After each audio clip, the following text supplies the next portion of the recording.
justice and be angry with that person.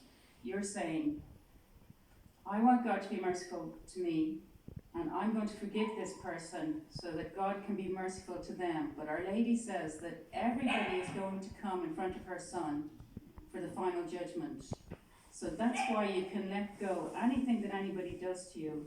It's to be like God, to forgive, because they are going to have to come with that sin before Jesus when they die. That's why you can let it go. It doesn't mean that they're getting away with it, but it's really important in our own souls that we give our will to forgive, even if we don't feel like it. Okay, emotion doesn't come with it. But when you say, I give my will, even though I don't feel like doing it, that person has made me angry or whatever, you're saying, I give my will to forgive because I trust that God is going to take justice in the right way. Because we don't know anybody's heart, but God knows their heart, and we should leave it up to God, whether they did it intentionally or not intentionally. We don't know that. So by forgiving them, you're saying, God, I'm letting you treat this person in the right way, and we're giving freedom to ourselves. And we want other people to forgive us. So by forgiving the others, other people will forgive us. We're saying, I want the same thing back, that the things I have done wrong that I didn't know about, I want those to be forgiven as well. So that's what mercy is about.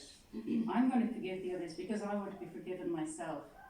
But it doesn't mean we're still going to come with that same thing in front of Jesus, but he's going to say, okay, you were merciful to others, and now you receive mercy yourself. And the second thing is about our sufferings, that our sufferings have great value if we unite them to Jesus' sufferings on the cross, because it means that we know that they're coming from God. We accept that God is King in this earth, and he's deciding what happens to us. And if something happens to us, some suffering or something, it's needed. And we accept that, just as Jesus knew that the suffering on the cross was needed. He accepted that for the rest of us. So we have to understand that when suffering comes our way, don't go against it, don't feel sad about it, don't feel angry. Accept it, unite it with Jesus' sufferings in the divine will, and you'll see that's a powerful prayer. Because that means that you're trusting God again, that he sent this suffering to you for a reason. And the reason for suffering is to make you stronger. So if you're getting attacked or whatever it is, it's that you're going to grow in virtue. You're going to become even stronger through this difficulty that's in your life. But you have to know that God is allowing that to happen to you to make you a stronger person. Okay, so it's your acceptance of that suffering and uniting it with Jesus' suffering on the cross that is great redemptive power for the world. So they're the two things that are really important about our faith.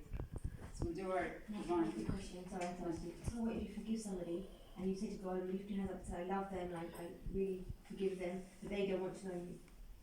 So how it's explained in Divine Will is you forgive a person and the hurt they have caused you is redemptive towards the conversion of that person. So you forgiving that person, you're saying, I'm accepting this hurt, I'm forgiving this hurt, that God will give that person grace to convert in the way that they've hurt you.